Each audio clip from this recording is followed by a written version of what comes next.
The 11:47 p.m. Hollow line left West Hollow Station with only a dozen passengers spread across its 3 aging cars. No conductor greeted them. No tickets were checked. The doors had simply been open, and the train already running, as though it had been waiting for them. Most of the passengers assumed it was just understaffed or automated. But Clyde, an older man riding in the front car, watched the reflections in his window closely. He'd ridden enough lines to know when something felt wrong, and this one felt off from the moment the wheels started rolling. Tara, a college student seated alone in the middle car, was trying to focus on a dog-eared book about Victorian hauntings, but she kept looking up. The rhythm of the train felt too smooth, and the darkness outside looked too thick. In the rear car, a woman in a pink coat held her sleeping daughter close, rocking slightly with the motion. The rest of the passengers kept to themselves. No one spoke. No one seemed to relax. Roughly an hour into the trip, Tara looked up and froze. At the far end of the aisle near the restrooms, a tall, faceless figure stood completely still. His clothes were dark and looked like they hung too loose, swaying slightly despite no draft. His face was smooth and pale, without features. She blinked, and he was gone. No footsteps, no door, nothing but silence and the echo of her own heartbeat. She jumped up, knocking her book to the floor, and backed away from the restroom corridor. Other passengers rushed in from adjacent cars as she screamed. Her voice shook as she explained what she saw, but the disbelief on their faces was clear. Clyde listened without laughing. "Doors haven't opened," he said, low and steady. "No stops. No one could have gotten in." Stories like this have been submitted by viewers who claim the Hollow Man followed them. If anything strange has happened to you, leave it in the comments. The group dispersed uneasily. No one had answers, but everyone had questions. Minutes later, the lights in the middle car dimmed and then failed entirely. With growing fear, most passengers moved into the front car, sealing the door behind them. Someone mentioned calling the conductor, but no one had seen him. Not during boarding, not once since departure. Even the control booth had been locked when they passed it earlier. Then the sound started.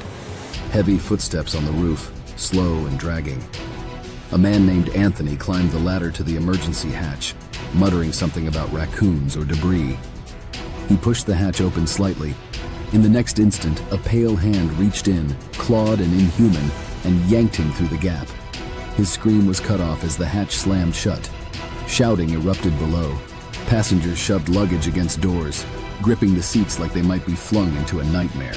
Static crackled through the overhead speakers, followed by a voice so low it barely seemed like sound. "I see you," it whispered. Then again, "I see you." The voice came from every speaker in every corner of the train, and then fell silent. Just when they thought it couldn't get worse, fingers, long, jointed, pale, slid under the sealed door connecting to the middle car. Clyde barked for everyone to get into the engineer's cabin. They poured in, sealing it behind them. Inside, the cabin was empty. No conductor, no signs of life. Just dusty controls and a flickering CCTV monitor showing live feeds from the 3 cars. The rear car was now completely empty. The woman and child had vanished. The middle car showed only shadows and swaying luggage. The feed from the front car showed the group huddled in the engineer's room, and something crawling slowly across the ceiling behind them, just out of frame. Tara found an open maintenance panel with a narrow crawl space inside. Her voice trembled. "He never boarded. He's already on the train. He knows it inside out. He's moving through the walls." Clyde opened the engineer's logbook and scanned the latest entries. The most recent was signed by H. Mann. Below that, a handwritten list of names appeared, every passenger accounted for. Beside Anthony's name was a single word: claimed. If you're still watching, you're not alone. Most people turn this off by now. But you want to see what happens next. Maybe you should stick around, or subscribe before it gets worse. As the horror sank in, the brakes screamed, and the train came to an abrupt, jarring halt. Outside, there was no station, no platform, just forest in every direction and a thick layer of fog resting between the trees. The intercom hissed again. Next stop, nowhere. Then slowly the door to the cabin opened. No one had touched it. The aisle was empty.